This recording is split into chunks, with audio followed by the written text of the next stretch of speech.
ذوق اور شوق ہے، یاد رکھیے کہ یہ لمحات بار بار نہیں آتے، بلکہ یہ زندگی بھی بار بار میسر نہیں ہے۔ صرف ایک مرتبہ، پہلی اور آخری مرتبہ اللہ تعالیٰ نے ہمیں یہ زندگی دی ہے، اور پھر جن راتوں کی قسم قدرت یاد کرے، سوچئے ان راتوں میں کتنی برکت ہوگی۔ اور چونکہ جو وہ دن رات کے تابع ہوتے ہیں، تو راتوں میں جو برکت ہے وہ برکت دنوں میں بھی ہوتی ہے، اور دن میں جو برکت ہے وہ راتوں کو بھی ہوتی ہے۔ اس لیے ان راتوں کو، برکت والی راتوں کو قیام کریں، کیونکہ حضور اکرم صلی اللہ علیہ وآلہ وسلم ارشاد فرماتے ہیں کہ ذی الحجہ کی پہلی 10 راتوں میں قیام کرنا ایسے ہے شب قدر میں قیام کے برابر اس کا قیام ہے۔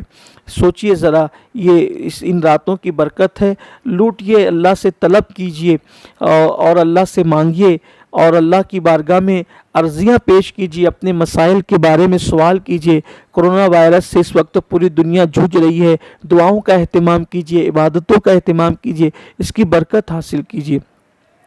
حضرت سیدنا ابو ہریرہ رضی اللہ تعالیٰ عنہ بیان کرتے ہیں کہ مصطفیٰ کریم رؤوف الرحیم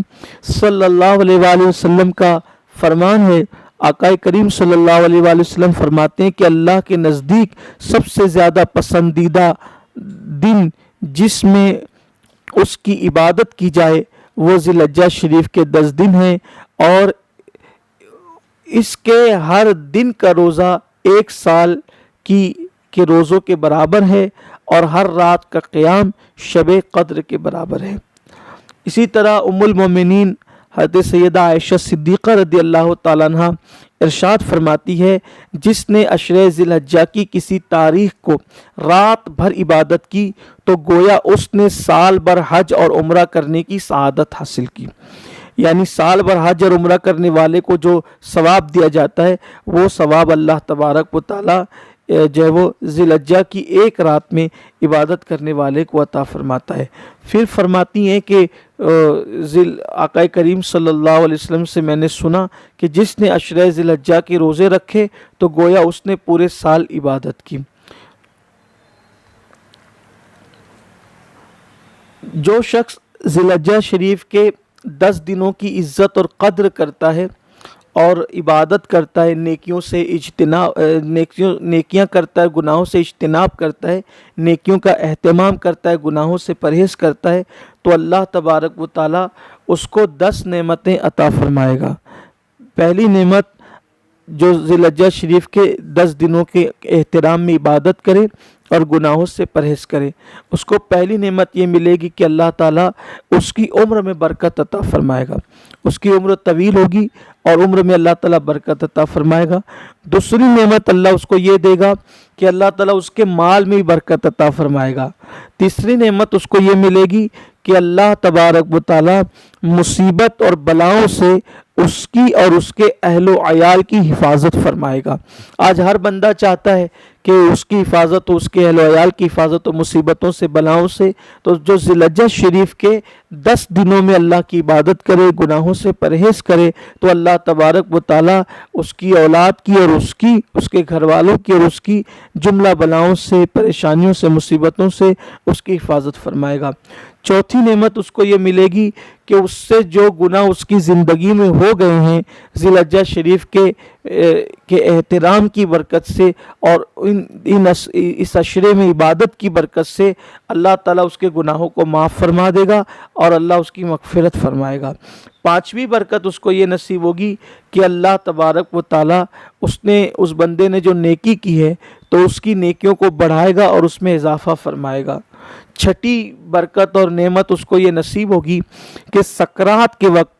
جو انسان کو تکلیف ہوتی ہے تو ذی الحجہ شریف کا احترام کرنے والا اور عشرے ذی الحجہ میں عبادت کرنے والے کو اللہ تعالیٰ سکرات کے وقت اس کی مشکل کو آسان فرمائے گا اور اس کی روح آسانی کے ساتھ نکلے گی، اور اللہ تعالیٰ روح کے نکلتے وقت اس کے لیے آسانی پیدا فرمائے گا۔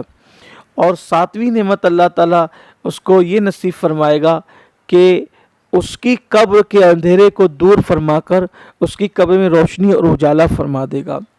آٹھویں نعمت اللہ تعالیٰ اس کو یہ عطا فرمائے گا کہ میزان میں اس کے ہلکے اعمال کو اللہ تعالیٰ وزنی فرما دے گا اور اس کے نیکیوں کا پلڑا بھاری کر دے گا۔ اور 9ویں نعمت اس کو یہ ملے گی کہ اللہ تعالیٰ اس کو جہنم سے محفوظ فرما لے گا، اور 10ویں نعمت اللہ تعالیٰ اس کو یہ عطا فرمائے گا کہ جنت میں اللہ اس کے درجات کو بلند فرمائے گا۔ پھر اس کے بعد چونکہ رات کا قیام روزے سے متعلق آپ نے سنا، اب ذی الحجہ شریف کے پہلے عشرے میں خیرات کرنے کا جو ثواب بیان کیا گیا ہے، حضور سرکار بغداد غوث الاغواث قطب الاقطاب سیدنا شیخ عبد القادر جیلانی رضی اللہ تعالیٰ عنہ بیان فرماتے ہیں کہ جس نے ذی الحجہ شریف کے پہلے عشرے میں یعنی پہلے 10 دنوں کے اندر کسی مسکین کو اور کسی غریب کو خیرات دی، صدقہ دیا، تو اس نے گویا کہ اپنے پیغمبروں کی سنت پر صدقہ دیا، یعنی انبیاء کرام کی سنت پر صدقہ دیا۔ اور جس نے ذی الحجہ شریف کے پہلے 10 دنوں میں کسی مریض کی، کسی بیمار کی عیادت کی، تو اللہ تبارک و تعالیٰ اس کو اولیاء کرام اور ابدال کی عیادت کا ثواب عطا فرمائے گا۔ اور ان 10 دنوں میں عشرہ ذی الحجہ میں جو کسی جنازے میں شریک ہوا، کسی میت کے ساتھ کسی مسلمان کے جنازے میں اس نے شرکت کی، تو اللہ تبارک و تعالیٰ اس کو شہیدوں کے جنازے میں شرکت کرنے کا ثواب عطا فرمائے گا۔ اسی طرح جس نے کسی مومن کو اس عشرے میں لباس پہنایا، کسی غریب کو، کسی مفلس کو، کسی ضرورت مند کو لباس پہنایا، تو اللہ تبارک و تعالیٰ اس کو اپنی طرف سے خلعت عزت عطا فرمائے گا، عزت کی خلعت، عزت کا لباس عطا فرمائے گا۔ جس نے کسی یتیم کے سر پہ ہاتھ پھیرا، اس کی مدد کی، اس پر مہربانی کی، تو اللہ تبارک و تعالیٰ ایسے یتیم کی مدد کرنے والے جو عشرہ ذی الحجہ میں مدد کی، سر پہ ہاتھ پھیرے اور اس کی امداد کرے، اس کی حاجت پوری کرے، تو اللہ تعالیٰ ایسے شخص کو قیامت کے دن عرش کا سایہ عطا فرمائے گا۔ اور بلکہ یہاں تک فرمایا گیا کہ جو کسی عالم دین کی مجلس میں عشرہ ذی الحجہ میں شریک ہوگا، تو اللہ تعالیٰ اس کو انبیاء و مرسلین کی مجلس میں شرکت کرنے کا ثواب عطا فرمائے گا۔ یہ بڑے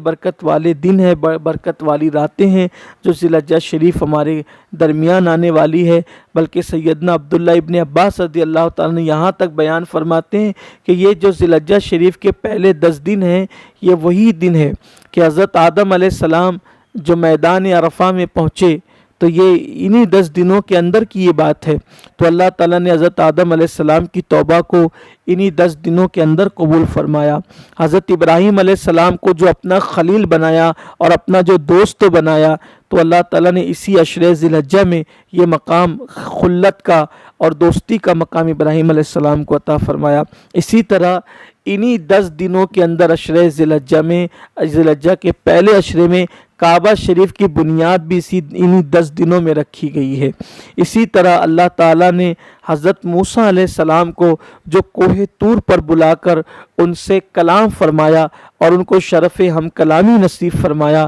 تو وہ بھی عشرہ ذی الحجہ ہی تھا، یعنی ذی الحجہ کے یہ 10 دنوں کی بات ہے۔ اسی طرح اللہ نے حضرت داؤد علیہ السلام کی جو دعا قبول فرمائی، تو یہ بھی ذی الحجہ شریف کے ہی 10 دن تھے، یہ عشرہ مبارکہ کے دن تھے۔ یعنی سوچیں کہ انبیاء کرام کی دعا مقبول ہوئی، اور حضرت آدم علیہ السلام کی توبہ قبول ہوئی، داؤد علیہ السلام کی دعا قبول ہوئی، حضرت موسیٰ علیہ السلام کو کوہ طور پر بلا کر ان کو ہم کلامی کا شرف عطا کیا گیا۔ اور پھر اب یہ تو تھے 1 سے لے کر یعنی کہ 9 ذی الحجہ تک کی مطلقاً فضیلت، اور آپ نے وہ فضیلت سماعت فرمائی، لیکن ساتھ ہی ساتھ خاص جو ذی الحجہ شریف کی 9 تاریخ آتی ہے، جس کو ہم یوم عرفہ کہتے ہیں، یہ خاص حج کا دن ہوتا ہے۔ اس کی بہت فضیلت ہے، کیونکہ اس دن جو وہ حج ہوتا ہے، اور حج کی بڑی برکتیں، چونکہ جو بندہ حج کر لیتا ہے وہ گناہوں سے ایسا پاک ہو جاتا ہے جیسے وہ اسی دن ماں کے پیٹ سے پیدا ہوا۔ تو حاجیوں کو تو خاص برکت ملتی ہے، لیکن یوم عرفہ جو لوگ عرفات میں حاضر نہیں ہوتے، میدان عرفات میں، تو ان کو بھی عرفہ شریف کی برکت نصیب ہوتی ہے۔ حضور اکرم صلی اللہ علیہ وآلہ وسلم نے فرمایا کہ 9ویں ذی الحجہ جو عرفہ کا دن ہے اس دن سے کوئی دن افضل نہیں ہو سکتا، کیونکہ اس دن کی شان یہ ہے کہ اللہ تبارک و تعالیٰ اپنی شان کے مطابق پہلے آسمان پر آسمان دنیا کی طرف تجلی فرماتا ہے، نزول اجلال فرماتا ہے، اور آسمان والوں سے یعنی فرشتوں سے پر جو ہے وہ فرشتوں سے اللہ تعالیٰ مباحات فرماتا ہے کہ میرے بندوں کو دیکھو کہ وہ کیسے توبہ کر رہے ہیں اور اپنے گناہوں پر کیسے شرمندہ ہو رہے ہیں، کیسے نادم ہو رہے ہیں۔ خاص عرفہ کے حوالے سے ام المومنین حضرت عائشہ صدیقہ رضی اللہ تعالیٰ عنہ فرماتی ہیں کہ عرفہ کا جو دن ہے یہ دن سے کوئی دن افضل نہیں ہے، اور اللہ تبارک و تعالیٰ اس دن میں جتنا اپنے بندوں کو جہنم سے آزاد فرماتا ہے اتنا جو ہے وہ کسی دن اللہ تعالیٰ اپنے بندوں کو جہنم سے آزاد نہیں فرماتا۔ مزید جو ہے وہ ام المومنین فرماتی ہیں حضور اکرم صلی اللہ علیہ وآلہ وسلم کے حوالے سے کہ جس نے عرفہ کے دن روزہ رکھا تو اللہ تعالیٰ ہزاروں دن کے برابر اس کو روزوں کا ثواب عطا فرماتا ہے، یعنی ایک روزہ ہزاروں روزوں کے برابر قرار دیا گیا ہے۔ اور اس روزے کی برکت یہ ہے کہ جو عرفہ کے دن روزہ رکھے تو ایک سال پہلے یعنی وہ جو گناہ سال بھر کر چکا وہ بھی معاف ہو جاتے ہیں، اور اب سال بھر وہ جو کرے گا وہ بھی معاف ہو جاتے ہیں، یعنی گزشتہ اور آئندہ جو ہے اللہ تعالیٰ اس کے گناہ کی ایک ایک سال کے گناہ کی مغفرت فرماتا ہے۔ تو معاذ اللہ لوگوں کو یہ نہیں سوچنا چاہیے کہ بھئی سال بھر تو پہلے کے معاف ہو ہی گئے، اب جو سال بھر میں کروں گا وہ بھی معاف ہوں گے، تو معاذ اللہ چلو اب عرفہ کا روزہ رکھتے جاؤ اور گناہ کرتے جاؤ، الیاذ باللہ، استغفر اللہ۔ کوئی بھی بندہ جس کے دل میں اللہ کی تعظیم ہو، اس کے رسول کی تعظیم ہو، حدیث اور شریعت کی تعظیم ہو، وہ کبھی ایسا نہیں کر سکتا۔ یہ تو اللہ کی رحمت کا مذاق اڑانے کے مترادف ہے، یقیناً ایسا نہیں کرنا چاہیے۔ اللہ کی خفیہ تدبیر سے ڈرنا چاہیے اور بچنا چاہیے، لیکن کتنی بڑی بات ہے، وہ تو نہایت سستا سودا بیچ رہے ہیں جنت کا، ہم مفلس کیا مول چکائیں، اپنا ہاتھ